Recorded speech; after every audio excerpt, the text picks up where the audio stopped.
Olá, estudante! Seja bem-vindo ao Se Liga na Educação. Meu nome é Lucas Scarano, eu sou professor de História e hoje nós vamos falar da aula do 7º ano sobre o tema mercantilismo. Nós estamos no PET 2, segunda semana. Vamos lá? Vamos comigo. A habilidade que nós vamos trabalhar hoje é a seguinte habilidade: identificar conexões e interações entre as sociedades do Novo Mundo, da Europa, da África e da Ásia, no contexto das navegações e indicar a complexidade e as interações que ocorrem nos oceanos Atlântico, Índico e Pacífico. Então nós vamos falar aqui um pouco sobre o contexto da modernidade, porém nós vamos falar especificamente do mercantilismo. Então na aula de hoje nós vamos ver 4 pontos. Primeiro, o que é o mercantilismo? Segundo, quais foram as estratégias mercantilistas? Terceiro, quais foram as políticas, como os países adotaram as estratégias? E por último, quais foram as consequências do mercantilismo para o mundo de uma maneira geral? Então vamos lá. O que é mercantilismo? Eu trouxe aqui uma imagem de uma praia com navios, como se fosse um porto, tá, de algum lugar, que mostra que o mercantilismo ele tem todo a ver com as navegações. E o mercantilismo, basicamente, é esse conjunto de estratégias econômicas que os países europeus eles adotaram entre aí os séculos XV e o século XVIII para equilibrar as contas públicas e acumular capital, intervindo diretamente na economia. Na última aula, a gente falou um pouco sobre a centralização do poder nas mãos do rei. Então a gente falou que a nobreza tinha perdido o poder devido às cruzadas e aí o rei conseguiu centralizar o poder nas suas mãos. Esse momento fez com que o rei precisasse criar estratégias para acumular riqueza, para que o estado dele, que o país dele tivesse mais riquezas. E aí é daí que vem essas práticas mercantilistas. Ok? Então, só fazendo essa retomada da última aula, vamos prosseguir. Então, mercantilismo foram essas práticas adotadas. Então, o Estado precisava controlar a economia para ela se enriquecer, ganhando assim força e poder para depois eles poderem comercializar com outros países de uma maneira mais segura. Então, todo país hoje, por exemplo, quer ter a sua economia desenvolvida, quer ter um mercado aquecido. Para isso acontecer, é preciso adotar estratégias. Então, o Estado precisa adotar. É claro que quando a gente fala no Estado, a gente está falando nesse período aqui dos reis, com o auxílio de ministros e com o auxílio do seu corpo administrativo. Essas estratégias, elas estão ligadas à noção de que a riqueza era medida pela quantidade de metais preciosos que o Estado conseguia acumular. Porque o dinheiro ele era calculado com base nessa quantidade de metais. Nesse período aí, entre os séculos XV e o século XVIII, as moedas eram feitas de ouro, de prata. Então, quanto mais ouro você tivesse, mais rico o país seria, ou a pessoa seria. Hoje, o dinheiro ela não tem essa correspondência com relação ao ouro e à prata. Por exemplo, se a gente pegar uma nota de R$2, de R$5, não tem ouro nela. Então, como é que eu sei que aquilo vale R$2? É uma convenção que o país fez que aquela moeda, aquele papel tem esse valor de 2, de 5, de 10, assim por diante. Tá? Mas aqui o valor era baseado na quantidade de ouro acumulado. Então, quanto mais ouro um país conseguisse acumular, ouro e prata, melhor seria para aquele país. E como que o país acumularia tanto ouro e tanta prata? É aí que nós vamos ver essas estratégias. Então, estratégias, eu trouxe até aqui um joguinho de xadrez, mostrando a questão da estratégia para os países. A estratégia mais simples e mais básica, primordial, é o que a gente chama de metallismo. O que é mesmo que eu falei que eles precisavam buscar? Metais preciosos. Então, por isso do nome metallismo. Então, a ideia é de você buscar esses metais. Seja você explorar novos territórios em busca de metais, seja você colonizar, chegar em outro lugar em busca desses metais. Então, é acumular mesmo, extrair o metal precioso. Essa estratégia era também chamada de bulionismo, tá? É a mesma estratégia, vocês podem encontrar com os dois nomes. Segunda estratégia era o colbertismo, que foi adotada pelo Colbert, que era um ministro francês que auxiliava o rei na economia daquele país. O Colbert, ele tinha como objetivo incentivar a criação de manufaturas para atrair investidores estrangeiros e diminuir os gastos internos do Estado. Manufaturas, gente, nada mais é do que produtos fabricados à mão. Então você tem ali várias pessoas num local e eles fabricam aquele produto, né, na mão e aí eles vendem o produto. Isso são manufaturas. O governo francês queria basicamente investir em manufatura, fazendo assim com que o país produzisse mais. Então, trazendo mais dinheiro, investindo, eles produzem, vendem e saem lucrando. Mas o Colbert, ele também queria diminuir os gastos. Então, além de pedir investimento, né, querer investimento, ele falou assim, olha, vamos diminuir os gastos internos para a gente poder equilibrar as contas. Então, essa foi a estratégia do colbertismo. Essa estratégia do colbertismo, ela está ligada também à ideia de balança comercial favorável. O que é essa balança comercial? É quando, basicamente, a gente tem a diferença entre o que eu compro do que eu vendo. Ou seja, o que eu exporto do que eu importo, né? É a diferença entre os dois. Se o país ele importa muito e ele exporta pouco, essa balança vai ficar desfavorável, porque eu estou comprando muito mais do que vendendo, então eu vou ter prejuízo, digamos assim.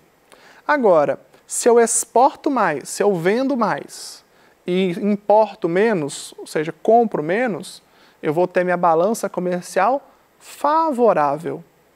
Tá? Então eu vou ter mais dinheiro sobrando ali.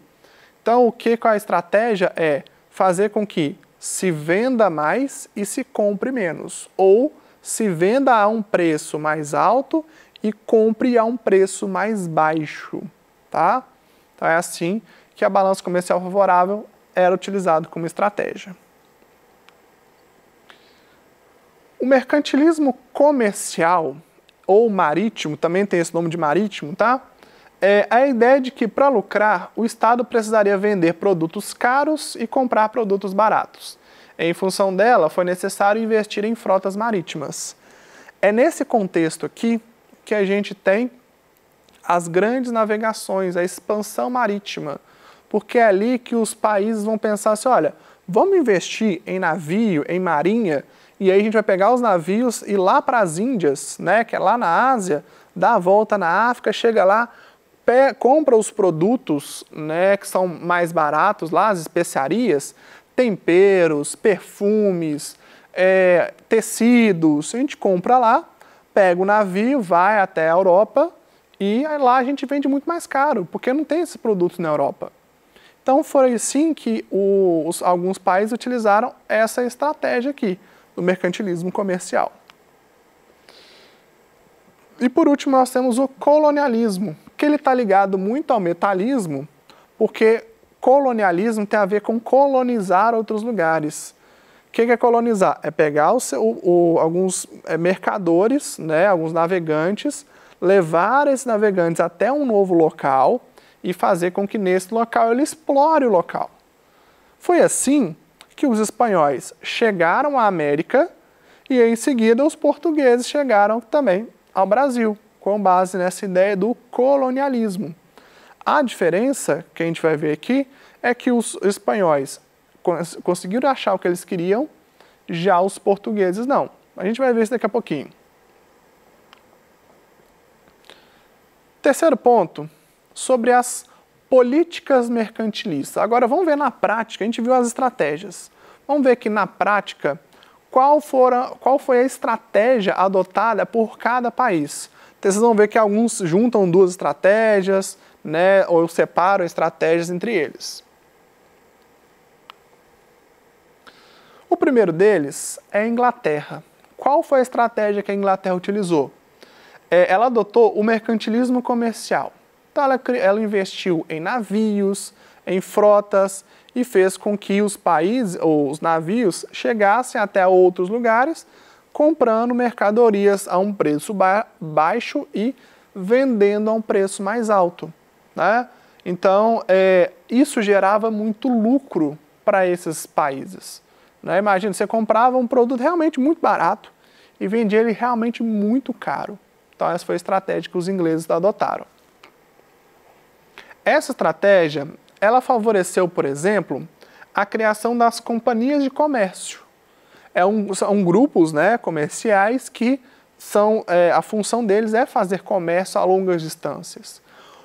A companhia de comércio mais famosa da Inglaterra é a Companhia das Índias Orientais. Só um parênteses, existem duas companhias das Índias, as orientais, que vão para o Oriente, né, para as Índias, né, para a Ásia, e a Companhia das Índias Ocidentais, que a gente vai ver em outro momento da história, que é o que vem para a América, tá? Então são duas companhias de comércio diferentes.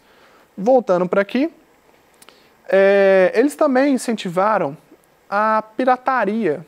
Como assim? Produto falsificado? Não, não tem a ver com produto falsificado. Pirataria, para quem lembra aquele filme do Jack Sparrow, né? Que ele é o pirata do Caribe, né? Seria mais ou menos essa ideia. É o cara que vai lá assaltar outros navios. Então os ingleses assaltavam navios, principalmente espanhóis, que tinham bastante ouro, e aí pegavam o ouro para si, tá? Então essa pirataria, ela surge nesse contexto. Então filmes de pirata, como lá o filme do Peter Pan, né, ou então o filme do Jack Sparrow, por exemplo, tem muito essa pegada relacionada a esse contexto, tá bom? Agora, a pirataria é crime, então os piratas são criminosos. Porém, havia também uma estratégia da corte inglesa que era de pedir para alguns navios assinarem a carta de corso. Navios que ganhavam essa carta de corso tinham como o líder ali um corsário. Então o navio se transformava em um corsário e aí ele poderia legalmente parar outro navio, né, pegar o que tinha lá dentro do navio e levar para a corte inglesa. Então isso é como se fosse uma pirataria legalizada, digamos assim. Eles tinham essa abertura para fazer isso e esse direito segundo a corte inglesa. Já os eles adotaram outra medida. Como eu falei do Colbert, o Jean-Baptiste Colbert, ele era ministro do rei da época, né? O rei Luís XIV. E ele adotou uma política de investir nas manufaturas, né? Então ele investiu nas fábricas internas, né? Deu dinheiro para aquelas fábricas, para aquelas manufaturas funcionarem, e aí nesse funcionamento eles puderam gerar lucro. E aí também, para investir ainda mais, eles pensaram o seguinte: olha, vamos tirar as taxas alfandegárias? Taxa alfandegária é o seguinte: o produto chega lá do exterior, vem aqui para o Brasil. Quando ele vem de lá para cá, é preciso que ele pague uma taxa, um valor a mais, né, para chegar aqui ao Brasil. O que o Jean-Baptiste Colbert fez? Ele cortou essa taxa. Falou assim: ó, vamos deixar o produto chegar? É melhor. A gente está trazendo investimento para o nosso país. Então essa foi a estratégia adotada pelo Colbert. E funcionou em grande parte, tá? E essas taxas alfandegárias, pessoal, ele também era para que quando você fosse exportar também, facilitando a exportação e a importação. Já a Espanha, ela tinha um poder muito centralizado nas mãos do rei, né? E ela adotou uma política que passou a financiar viagens marítimas. Então, como o rei tinha um poder e ele se aliou à burguesia começou a financiar, né, viagens para outras pessoas irem para outros lugares do mundo. Foi assim, inclusive, que os espanhóis chegaram aqui até a América. Então, a estratégia foi investir basicamente em navegações até as Índias em busca de especiarias.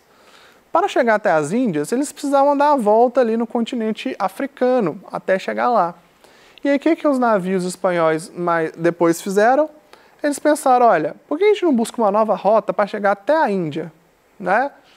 Então, se a gente der a volta para o outro lado do mundo, já que eles tinham a noção de que a Terra era redonda, né? Já que a gente precisa chegar do outro lado, por que a gente não dá a volta, né? E aí, nessa estratégia, na hora que eles chegam no novo território, eles descobrem que eles estão no novo mundo, na América, tá?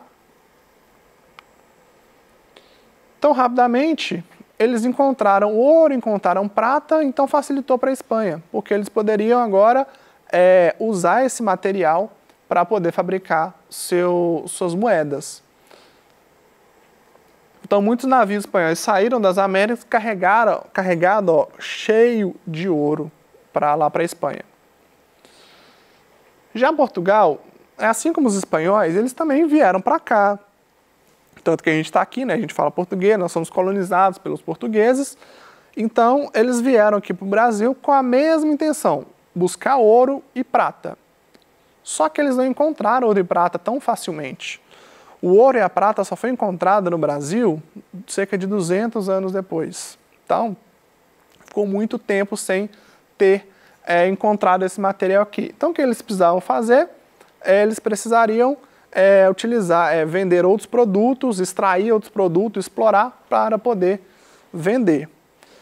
Nessa descoberta do Brasil, antes dos portugueses chegarem, inclusive existe uma discussão. Os portugueses descobriram o Brasil ou eles já sabiam que o Brasil existia?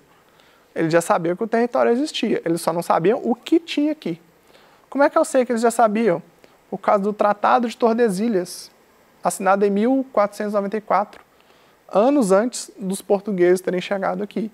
Então eles já sabiam do território, só não sabiam como era esse território exatamente. E as consequências do mercantilismo? O que isso trouxe para a história? Primeiro, a descoberta da América, super importante para a gente. Também, o enriquecimento das nações europeias. Então, os países europeus se enriqueceram muito nesse período. Tá? Houve um fortalecimento do poder dos reis. Os reis passaram a ter muito mais poder do que antes, centralizando ali o governo nas suas mãos, fazendo com que tomassem medidas cada vez mais autoritárias. Tá? Então, essa estratégia, né, fez com que os reis tivessem ainda mais poder. Além dos reis, quem ganhou muito poder foi a burguesia. Então, a burguesia também, por financiar essas viagens, passou a ter muito poder econômico, né? Ficou, digamos assim, parceira do rei, tá? Então, a burguesia ele cresce junto com esse poder real, ok? Bom, meninos, então hoje a gente aprendeu um pouco sobre o que foi o mercantilismo, essas estratégias adotadas facilitaram o descobrimento de novas terras, o enriquecimento dos países e facilitou também o comércio entre eles, né? Nesse período também foi criado várias tecnologias para fazer com que novos produtos fossem sendo criados. Então vimos essas estratégias. Então nós estamos encerrando a aula por aqui. Agradeço muito a companhia de todos. Até a próxima aula. Bye, bye.